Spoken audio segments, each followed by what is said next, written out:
Well, I don't know about you, but my Thanksgiving tradition for my family, my entire life, is Thanksgiving lunch. Essentially, we always have our Thanksgiving dinner at 12:30 or so, depending on when the turkey's done. Do you do a evening dinner? You probably do a lunch too, so you can focus on your Cowboys that are always in the late afternoon. I know, yeah. Usually, Or does it actually, vary? it usually about 3:30 Okay. actually. So it's usually during the game. Well, my whole life, our Thanksgiving dinner is during the first half of the Lions game, and that might be by design by my folks, 30, 40 years ago. And we've continued that tradition on, and I don't mind because I get to miss a lot of parts of pathetic Lions games. So I appreciate that. And this past Thursday was no different, as it doesn't get more pathetic than losing to the Chicago Bears, especially in the manner in which they lost, 16 to 14. Yeesh. Um, the Lions, when they play on Sunday, this coming Sunday, they will have gone 364 days without a victory. I thought that was an incredible stat. Wow. Uh, they have not won their last 15 games. They do have a tie in there, but they have not won their last 15 games. And that span is 364 days. Of course, that is the longest in the NFL currently. Just another frustrating Lions game to watch. A little bit of indigestion. I watched most of the second half. I did see in the first half the Lions scored on their opening drive, which was encouraging. DeAndre Swift was running the ball as he has been, until he went out with a shoulder injury, and it looked pretty damn severe. And it's just like, of course, the one good thing the Lions have going for them. It sounds like he is going to be out multiple weeks, is the quote right now. I'm not really sure what that means. That we don't have that many weeks left in the season, so he might be out for the whole season. I didn't see if it was a shoulder separation. I thought it was maybe a broken collarbone, but it looked ugly. Another unfortunate. The only positives we've got, they all go to shit.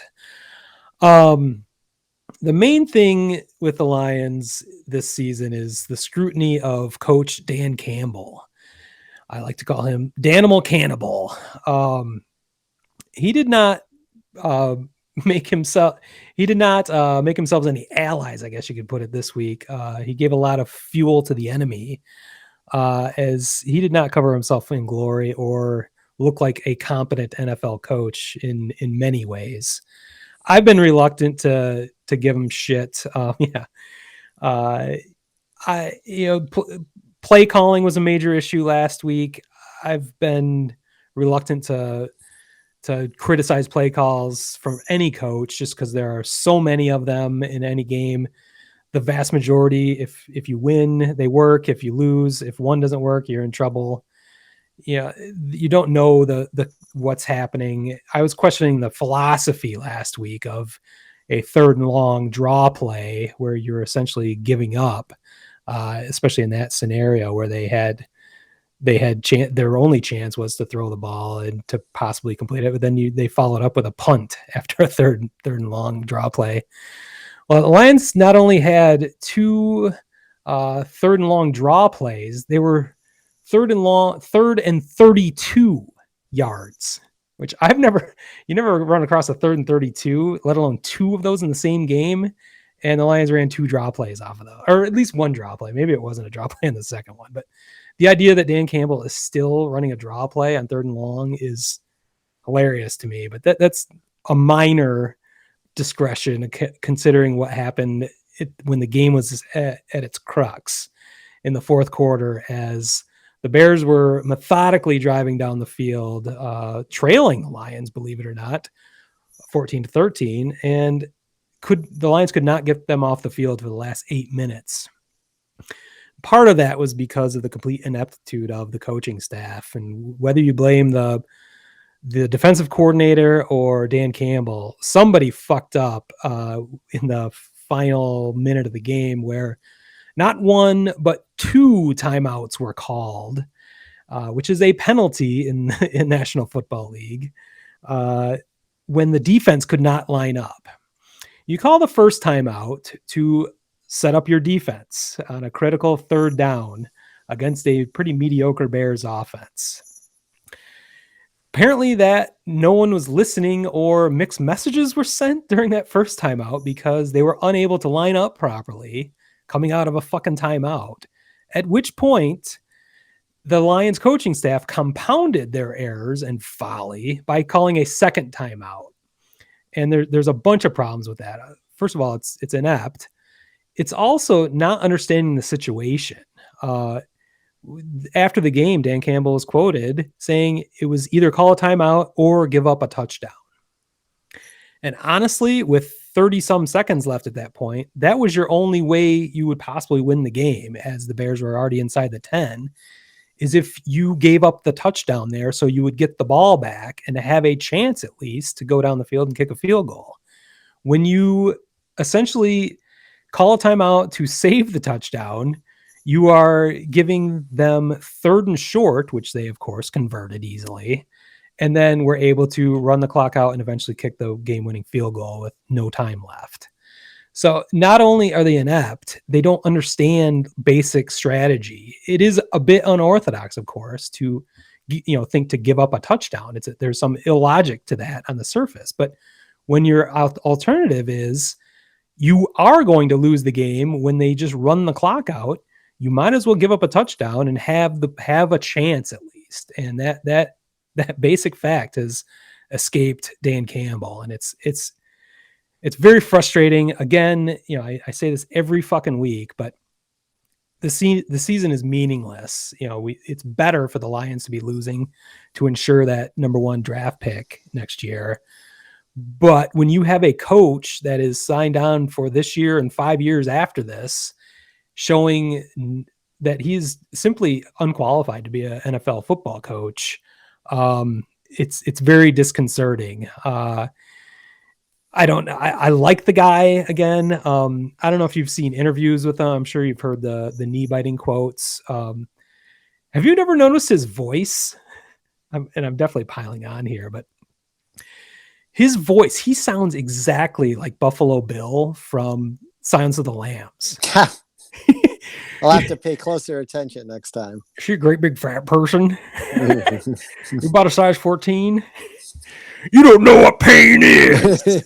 I could just see him going. So next time you see Dan Campbell, just think of Buffalo Bill. I think you'll see it immediately. But I mean, I lotion on its skin or gets the hose again. I will tell you, I've read a lot about Dan Campbell this week, because this folly, this double timeout was finally the breaking point for everybody in Detroit. Yeah. I mean, the coverage that this received locally that ended up in my feed was tremendous by local Detroit press, where kind of exactly what you were saying, like, he's said a lot of the right things, and everyone's kind of, he kind of gets a pass overall on this season because he's coming into a mess and they're not supposed to be winning football games. But to your point, you also don't want to be losing games because you're calling 2 timeouts and then you say something stupid. Like if he had come on after the game and said, it's inexcusable we called 2 timeouts in a row, and the better thing would have been to let them just score the touchdown so our offense could come back, I'd be like, praise Jesus, you guys lost. You lost it for a second in the midst of a game, but you understood what was going on. But coming out and we saw it. There was a game I watched where NFL team let someone score just so the offense could get the ball back and try to win the game, because essentially, they would have been able to round the clock otherwise. So, like, I probably is a little bit worrisome for you, but also is this a scenario where, like, maybe next year we don't really see this at all from him. Yeah, you know what I mean? Maybe these are just growing pains. Hopefully he'll learn from it, but it doesn't sound like he has, as I lose Pete again. Yeah. I just, we'll see, I guess. But it's just doubly infuriating as he loses to an equally incompetent coach in Matt Nagy and the Chicago Bears. I believe this is the second time. I mean, there was rumors going into that game that Matt Nagy would lose his job, whether they won or lost. He has seemed to earn a reprieve by winning, whether you believe those rumors or not.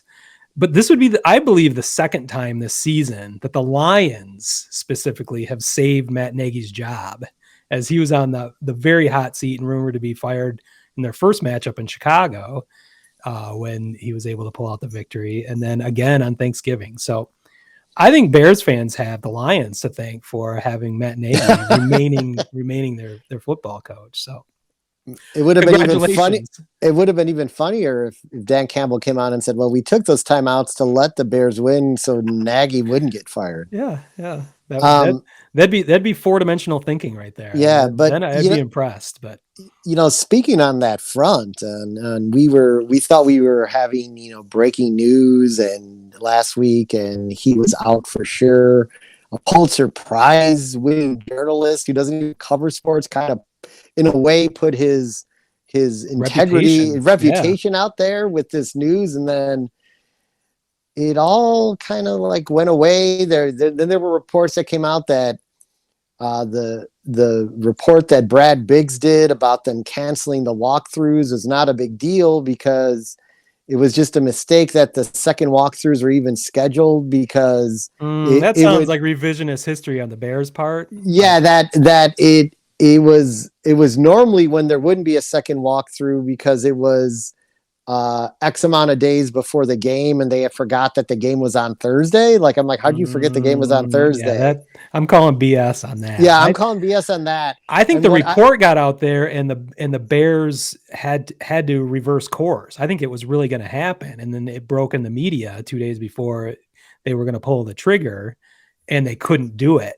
They literally couldn't do it because everyone was privy to it. So I think they're stuck with them now.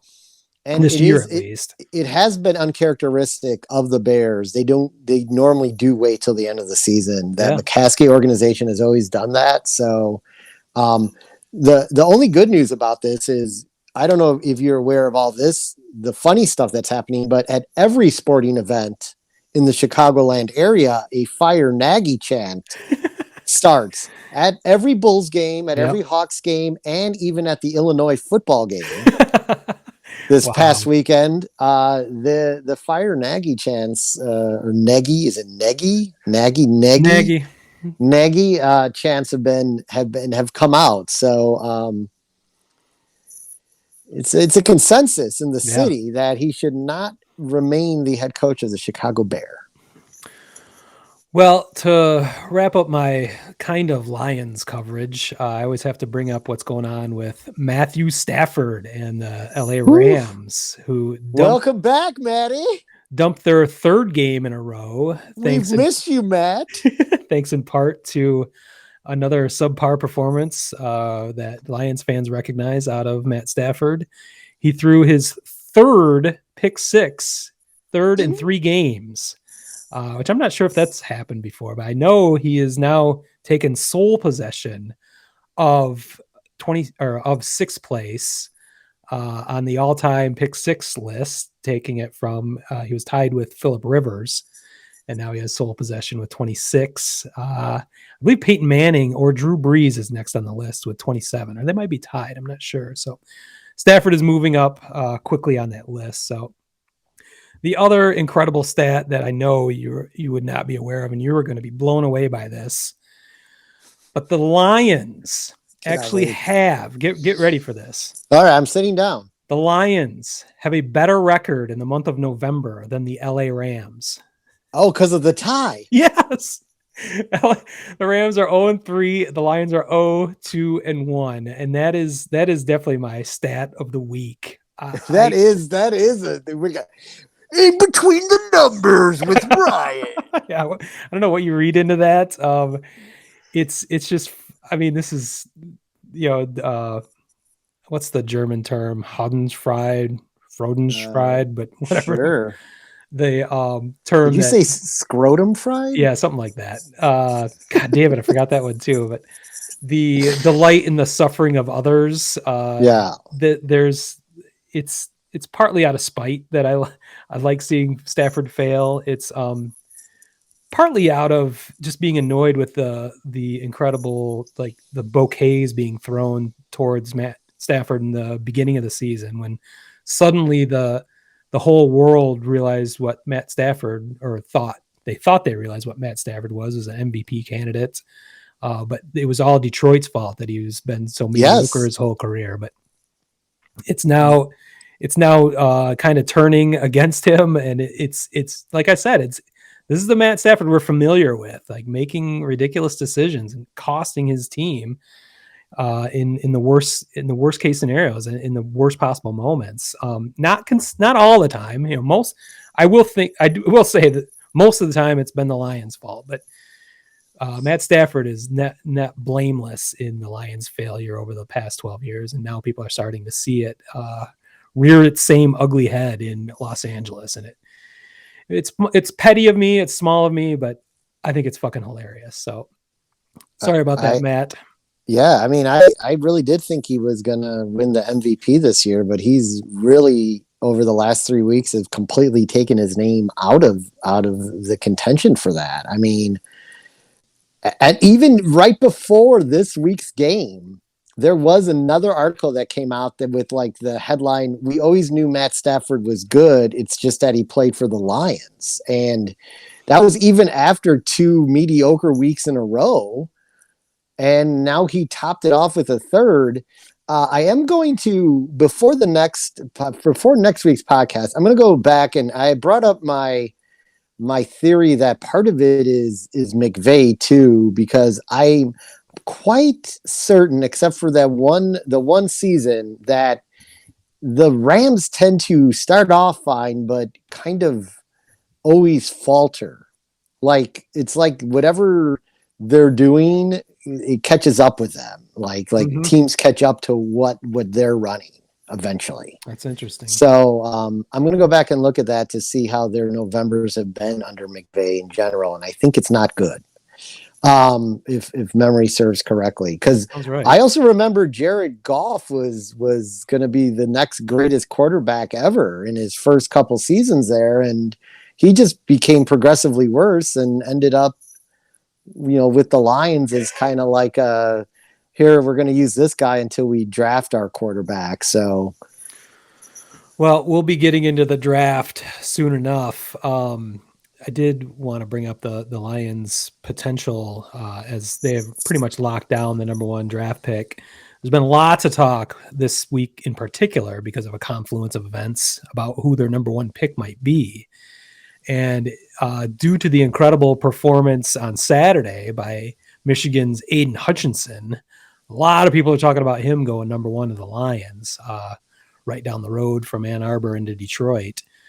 I mean, before that, it was Caden, I forget his first name, Thibodeau from Oregon, who was the defensive end that was pretty much the consensus number 1 pick. And he's had some injury issues and hasn't really shown up in really big games for Oregon. But I think overall his probably measurables are a lot of why people have him number 1. But Aiden Hutchinson is definitely on my radar now, and on most people's radar. I think it's a little bit of homerism in that, he's a Michigan guy, but he has been incredible as a defensive end for the Wolverines. So we will definitely get deeper into that as we get closer to the draft. But obviously, as a Lions fan, I basically wrote off this season pretty much before it began, and I'm already looking towards next year's draft. So I'll have plenty to speculate there. But it has been a major thing in the news, mainly just because of the timing of, a lot of people are even saying that Hutchinson should be a Heisman candidate for his dominance on defense this year, which I think is a bit overstated, but we'll see, I guess. Word Hole Media.